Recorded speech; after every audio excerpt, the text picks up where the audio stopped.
New ইয়র্কের Jackson থেকে আপনাদের স্বাগত জানাচ্ছি। আমি খালেদ মহিউদ্দিন। নির্বাচন প্রশ্নে এক ধরনের সমঝোতার আলামত দেখা যাচ্ছে সব মহলেই। তবে লন্ডন বৈঠকের পর থেকে এখন পর্যন্ত নানা বিষয়ে যে একটু দূরত্ব থাকছে কিনা নাকি সবই ঠিক হয়ে গেছে, এ নিয়ে বিভিন্ন রকম দোলাচল রয়েছে।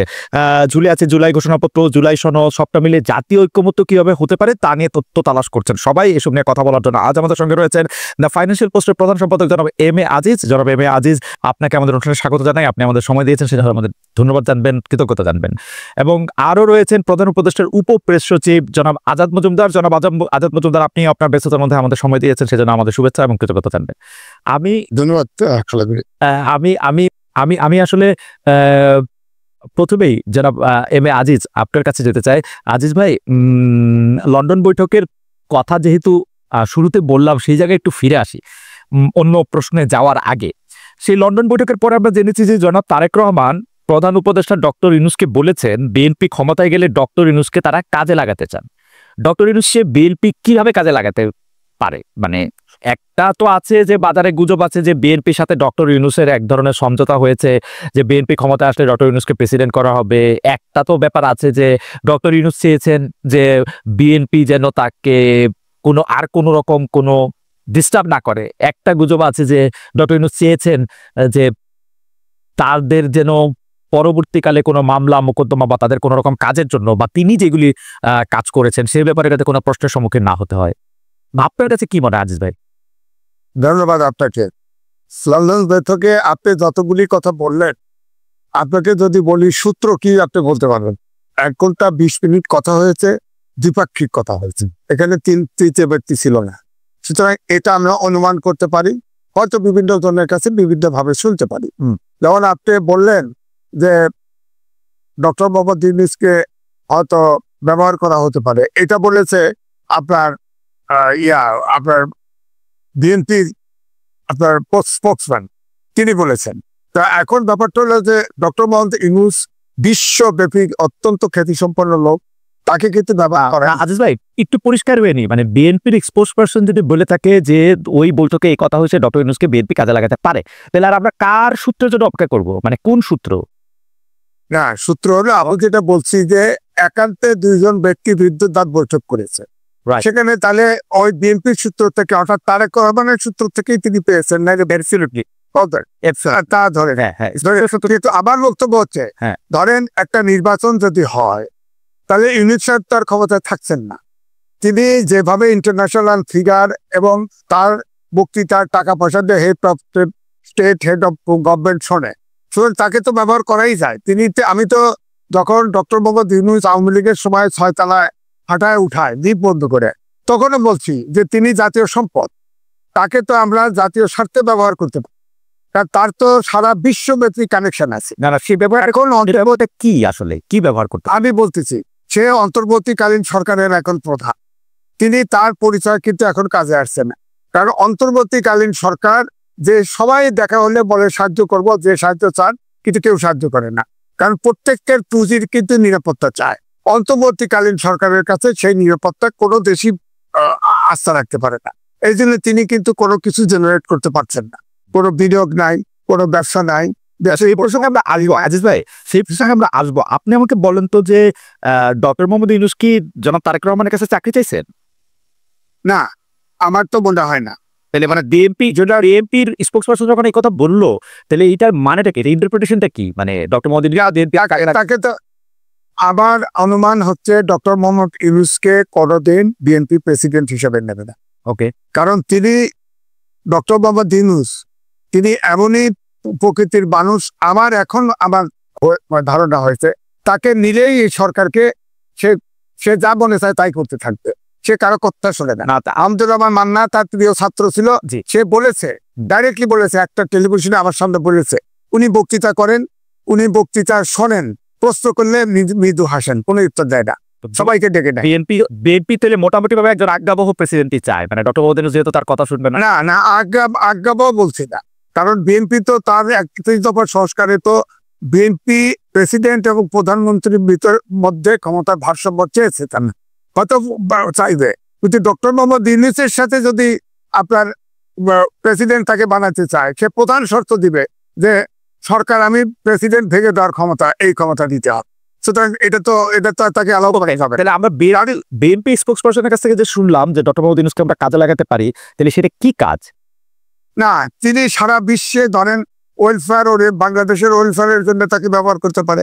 ওয়ার্ল্ড ব্যাংক, বিদেশি প্রতিষ্ঠান, রাষ্ট্রনায়ক, হেড অফ স্টেট, বিভিন্ন জায়গায় আমরা উন্নয়নশীল দেশ হিসেবে যেখানে তার লবি করা দরকার, ধরেন বাংলাদেশের প্রেসিডেন্টের বিশেষ দূত থাকলো বা প্রধানমন্ত্রীর বিশেষ দূত থাকলো বা বাংলাদেশের বিশেষ দূত থাকলো, বাংলাদেশের পক্ষে তিনি সারা বিশ্বের ওপিনিয়ন তৈরি করলো বা বাংলাদেশের স্বার্থে কাজ করলো, সেটা হতে পারে। তবে তারা কি বলেছে সেটা তো আমরা জানি না। দ্বিপাক্ষিক আলোচনায় না আমরা আজিজ ভাই, আমি আসলে আপনার করকমলে আসছিলাম হচ্ছে এই কারণে, অনেক আগে থেকেই আর কি, গত 15 বছরে শেখ হাসিনা যখন তার এই আমি কি বলবো একটা স্বৈরাচারী শাসন ব্যবস্থা কায়েম করছিলেন প্রত্যেকটা জায়গায়, যখন মানে রাষ্ট্রীয় প্রতিষ্ঠানগুলিকে তিনি যখন ধ্বংস করতেছিলেন, আপনি কিন্তু একটা খুবই উজ্জ্বল এবং জোরালো বুলন্দ আওয়াজ আমাদের জন্য। আমি যেই কারণে জিনিসটা বুঝতে চেয়েছি সেইটা হইলো যে বিএনপির স্পোকসপারসন যখন ডক্টর ইউনূসকে কাজে লাগাতে পারে বলে এরকম একটা বলে, এবং আমরা যখন দেখি হঠাৎ করে বিএনপি এবং ডক্টর মোহাম্মদ ইউনূসের মধ্যে একটা খুব ভালো সম্পর্ক হয়ে গেছে, সেই সম্পর্কটার জের ধইরা আবার অনেক ধরনের প্রতিক্রিয়া হচ্ছে, সেগুলো আমরা পরে আসবো। তখন এই বার্তাটা আসলে কি বার্তা ইউনূসকে কাজে লাগানো যেতে পারে? এইটার ওয়ে ডক্টর মোহাম্মদ ইউনূস তারেক রহমান সাহেবের সাথে দেখা করে বলছেন যে আমি আপনার বিশেষ দূত হইতে চাই, আপনি যখন ক্ষমতায় আসবেন আপনার আম্মাকে আমার সালাম দিবেন। অথবা হইতে পারে যে তারেক রহমান সাহেব ইউনূস সাহেবকে বলছেন যে প্রফেসর সাহেব আপনি থাইকা যান, আমরা যখন আসবো। এইটার ওয়ে বিএনপি মেসেজটা তো তাই না, নাকি আসলে কি আপনি না সেটা আমরা জানি না তো কি মেসেজ। তবে আমি এইটা বলতে পারি যে আমি কিন্তু ডক্টর মোহাম্মদ ইউনূসের পক্ষে টকশো করেছি, আমি লিখেছি, কাল বেলাতে ছাপা হয়েছে, আমি অনেক রিকোয়েস্ট করে চেপেছি। আমার একটাই বক্তব্য হচ্ছে ডক্টর মোহাম্মদ ইউনূস আমাদের জাতীয় সম্পদ, সুতরাং তাকে ব্যবহার করা যায়, সে দেশের সাথে কাজ করতে পারে। আমি এটি বোঝাইতে চাইছি যে শেখ হাসিনা তাকে রাষ্ট্রের জন্য ব্যবহার করলো না, এবং ব্যবহার মানে কি, এটা তো খুবই দুর্ব্যবহার, খুবই দুর্ব্যবহার করলো। লিফট বন্ধ করে দিয়ে বন্ধ করে 6 তলা উঠালো, লিফট বন্ধ। আমি তখনই আমি লিখেছি, তখনও তার পক্ষে আমি স্ট্যান্ড নিয়েছি। কিন্তু এখন যেটা পাচ্ছি আমার কাছে মনে হয়েছে খুব নরম স্বৈরাচার তিনি নিজের ক্ষমতার বাইরে কিচ্ছু করতে রাজি না। আমার কাছে এটাই মনে হয়েছে ডক্টর মোহাম্মদ ইউনূস হচ্ছে নরম স্বৈরাচার। এই প্রসঙ্গে আমরা নিশ্চয়ই পরে আবার আসবো, কিন্তু আমি জনাব আজাদ মজুমদারের কাছে একটু আসতে চাই। জনাব আজাদ মজুমদার, আমরা একটু মৌলিক প্রশ্ন দিয়ে একটু শুরু করি, যে সেটা হচ্ছে যে প্রধান উপদেষ্টার প্রেস সেকশনের কাজ কি? প্রধান উপদেষ্টার প্রেস সেকশনের কাজ, প্রধান উপদেষ্টার যত বার্তা, প্রধান উপদেষ্টা যে সরকারকে প্রধান উপদেষ্টার কার্যালয়ের প্রেস সেকশনের কাজটা একটু যদি বলেন আপনি। না, আমি আপনার ডেফিনেশনে একটু ভুল আছে। আমরা প্রধান উপদেষ্টার প্রেস সচিব, প্রধান উপদেষ্টার কার্যালয়ের প্রেস সচিব না। ওকে, প্রধান উপদেষ্টা প্রেস সচিব, রাইট, ওকে, জি, প্রেস সেকশনের কাজ করেছি। জি, এটা কাজ কি? প্রধান উপদেষ্টার কাজ বা প্রধান উপদেষ্টা যে সরকারকে নেতৃত্ব দেন, সেই সরকারের কাজ মানুষের সামনে তুলে ধরা, এটি আমি মনে করি মোটা দাগে প্রেসিডেন্টের কাজ। সেটা কি শুধু প্রধান উপদেষ্টা, না প্রধান উপদেষ্টার যে উপদেষ্টা পরিষদ আছেন তাদের সকলের বা সরকারের অন্যান্য অংশেরও, নাকি প্রধান উপদেষ্টা যেহেতু আপনার এই উপদেষ্টা পরিষদকে নেতৃত্ব দেন, তাহলে প্রধান উপদেষ্টার সাথে যেহেতু সরাসরি উপদেষ্টা পরিষদ সম্পর্কিত, আমরা মনে করি যে প্রধান উপদেষ্টার প্রেস উইং, প্রধান উপদেষ্টা যদি এরকম একটা আকাঙ্ক্ষা ব্যক্ত করেন, তাহলে অন্যান্য উপদেষ্টাদের কার্যক্রম জনগণের মাঝে তুলে ধরতে পারে। এটার মধ্যে আমরা অন্যরকম কিছু দেখি না। তো স্পষ্টত এটার মধ্যে একটা পিক এন্ড চুজ আছে, কারণ হচ্ছে যে সকল উপদেষ্টা আর ব্যাপারে, সকল উপদেষ্টার সকল কার্যক্রমের ব্যাপারে তো নিশ্চয়ই প্রেস উইং তাদের বক্তব্য সামনে আনা বা তারা কি করছেন সেটা সামনে আনা, সে ব্যাপারে তো আর কাজ করে না, তাই না? না, আমার মনে হয় আপনি আবারও ভুল করছেন।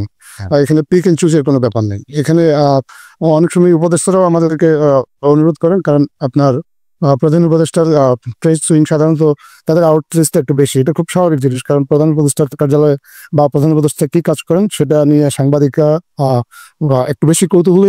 আমাদের একটা হোয়াটসঅ্যাপ গ্রুপ আছে, সেখানে প্রায় 800 সাংবাদিক সংযুক্ত আছেন। তো খুব স্বাভাবিক কারণে এই উপদেষ্টারা অনেক কাজ করেন। আমাদের সরকারের যেহেতু জনবল কম, বা আমাদের সরকারের আমাদের এর আগে অন্যান্য রাজনৈতিক সরকারের ক্ষেত্রে যেটা দেখা গেছে যে আমি একটু শেষ করি। রাজনৈতিক সরকারে যখন আপনার তাদের রাজনৈতিক কর্মীরাই বা তাদের সংসদ সদস্যরা থাকে, তাদের অনেক ধরনের উইং থাকে বা যারা সরকারের কথাগুলো বলে। আমাদের এই সরকারটা অল্প কিছু উপদেষ্টা নিয়ে পরিচালিত হচ্ছে। খুব স্বাভাবিক কারণে আমাদের সরকারের অনেকগুলো ভালো কাজ উপদেষ্টারা মনে করেন তারা করছেন, কিন্তু মানুষ জানতে পারছেন না। সেসব ক্ষেত্রে তারা আমাদেরকে অনুরোধ করেন তাদের কাজগুলো যদি আমরা মানুষের কাছে তুলে ধরি বা সাংবাদিকদের কাছে তুলে ধরি, তাহলে মানুষ আরো বেশি করে জানতে পারবে এবং তাদের অনুরোধের প্রেক্ষিতে এটা পরিষ্কার জনাব মজুমদার, এটা পরিষ্কার। আমি আপনাকে আমি পিক এন্ড চুজটা কি বলেছি সেটা আবার বলি। আপনাদের উপদেষ্টা পরিষদে 22 জন, আমি এখন আপনাদের ওয়েবসাইট খুলে বসে আছি, 22 জন উপদেষ্টা রয়েছেন। 3 জন উপদেষ্টার পদমর্যাদায় বিশেষ সহকারী রয়েছেন, 6 জন বিশেষ সহকারী রয়েছেন প্রতিমন্ত্রী মর্যাদায় এবং 1 জন বিশেষ সহকারী রয়েছেন সিনিয়র সচিব পদমর্যাদায়। এই যে 22 যোগ 3 যোগ 25 যোগ 6 31 আর 32, এদের কোন কাজটা হাইলাইট করা হবে সেইটা তো আপনারা একটা চয়েস তো করেন, তাই না? সবার কাজ তো সবসময় করতে পারেন না। যত অনুরোধই করি, যত অনুরোধই যে ওনাদের কাজটা তো ওনারাই আমাদেরকে জানান যে তাদের কাজটা আমরা যেন ধরেন 20 জন উপদেষ্টা আপনাদেরকে জানালেন, আপনারা কোন উপদেষ্টাটা নেন সেটা তো আপনাদের চয়েসের ব্যাপার, তাই তো? না, আমরা চেষ্টা করবো 20 জন উপদেষ্টা নিতে। আমরা 20 জন উপদেষ্টা যদি আমাদেরকে অনুরোধ জানান, তাহলে অবশ্যই আমরা 20 জন উপদেষ্টার এই পর্যায়ক্রমে। এর মধ্যে কি আমরা এর মধ্যে গ্রেডিং করেন, আগে পরে করেন, যে এটা আগে কাজ, এটা খুব যেমন বড় উপদেষ্টা তারটা আগে করবো, সালাউদ্দিন সাহেব একটা উপদেষ্টা তারটা আগে করবো, আসিফ মোহাম্মদ তা এরকম কাজটাকে গ্রেডিং করি, যে কাজটা বেশি জনগণের সাথে সরাসরি সম্পৃক্ত। আমরা যে তথ্যটা জনগণের জরুরি ভিত্তিতে জানা দরকার, আমরা মনে করি সেটা আগে দেওয়া দরকার, আমরা সেটা দেওয়ার চেষ্টা করি। এখানে ব্যক্তি কোনো মুখ্য নেই, কাজটাই হলো মুখ্য। কাজটা মুখ্য, সেই কাজটা কোনটা মুখ্য সেটা আপনারা কিভাবে বোঝেন? ধরেন আমি উপদেষ্টা হলে আমি সারাক্ষণ আজাদ, আমার ছোট ভাইয়ের মতো আজাদের কাছে অনুরোধ করতে থাকতাম যে আমারটা সামনে আনেন, আপনারা এটা কিভাবে ঠিক করেন সেটা আমি জানতে চাচ্ছি। এটা আমরা আমাদের জাজমেন্ট, আমাদেরও তো একটা জাজমেন্ট আছে, এটা মুখ্য আমাদের জাজমেন্ট আছে। আবার এক্ষেত্রে প্রধান উপদেষ্টারও নির্দেশনা থাকতে পারে, আমরা ওনার সাথেও নিয়মিত যোগাযোগ থাকে, উনি আমাদেরকে অনেক সময় নির্দেশনা দেন, আবার আমরা আমাদের নিজেদের জাজমেন্ট অ্যাপ্লাই করি। ফ্যান্টাস্টিক। এইটাই আমি জানতে চাইছিলাম যে আপনারা আপনাদের জাজমেন্ট প্রয়োগ করেন আপনারা এবং প্রধান উপদেষ্টা আপনাদের বৈঠক করেন। প্রধান উপদেষ্টা সর্বশেষ যে লন্ডন বৈঠকে গেলেন সেইখানে যে আপনারা প্রেসের এত জন যাবেন, সেইটা কি প্রধান উপদেষ্টা আপনাদেরকে নির্দেশ দিয়েছিলেন নাকি আপনারা ঠিক করেছেন? না, আমরা মনে করেছি যে এটা প্রয়োজন, এটা কারণ প্রধান উপদেষ্টার এখন আপনি জানেন যে প্রেসের কার্যক্রম অনেক বেশি বিস্তৃত। আপনার শুধুমাত্র আপনার একটা প্রেস সিরিজ লেখার মধ্যে সীমাবদ্ধ না। অতীতে আমরা দেখেছি যে আপনার বিভিন্ন সরকারের যারা প্রেস, এটাতে আমার কোনো সন্দেহ নাই, এটাতে আমার কোনো সন্দেহ নেই। আপনারা আমরা খুবই প্রফেশনাল, নিজেরা বার্তা তৈরি করি, সেই বার্তা আমরা সাথে সাথে ডিসেমিনেট করার চেষ্টা করি। পাশাপাশি আপনি দেখবেন যে আমরা শুধু যে প্রেসকে আমাদের মেসেজটা দেই তা না, আমরা চেষ্টা করি যে জনগণকেও যাতে মেসেজটা দিতে পারি। এই জন্য আমাদের অনেকগুলো সামাজিক যোগাযোগ মাধ্যমের প্ল্যাটফর্মে আমাদের প্রেসিং সক্রিয়ভাবে কাজ করে। আমরা সেই তথ্যটাও সামাজিক যোগাযোগ মাধ্যমে দ্রুততার সাথে দেওয়া। প্রশ্ন আমি একটু বোঝার জন্য 2টা শেষ প্রশ্ন, আপনারা এগুলি করতেছেন, এগুলো আমি দেখতেছি, খুব অ্যাপ্রিসিয়েট করার মতো এগুলি। 2টা প্রশ্ন। এক হচ্ছে ডক্টর মোহাম্মদ ইউনূসের লন্ডন সফরে বা 10 মাসের মধ্যে 11টা রাষ্ট্রীয় সফরে যে প্রেস উইং তার সঙ্গে যাবে, এই ব্যাপারটা আপনারাই ডিসাইড করেছেন বা ডক্টর মোহাম্মদ ইউনূস ডিসাইড করেছেন, তাই তো? একটা সরকার প্রধান যখন আপনার বাইরে যায়, প্রেস উইং তো খুব স্বাভাবিকভাবে তার সাথে বাইরে, কারণ এই বাইরে যাওয়ার ধরনটা একটু জানতে চাইতেছি। ধরেন সর্বশেষ লন্ডনটাই যদি আমি নেই, এটা কি ওনার রাষ্ট্রীয় সফর ছিল? এটা রাষ্ট্রীয় সফর, এটা শুরুতে ওনার আমন্ত্রণ ছিল রাজার কাছ থেকে ওনার পুরস্কার নেওয়ার জন্য, কিন্তু পরবর্তীতে এটা রাষ্ট্রীয় সফরে উন্নীত করা হয়েছে। রাষ্ট্রীয় সফরে উন্নীত কি হয় করা হলো, মানে এটা ক্রাইটেরিয়ানটা কি?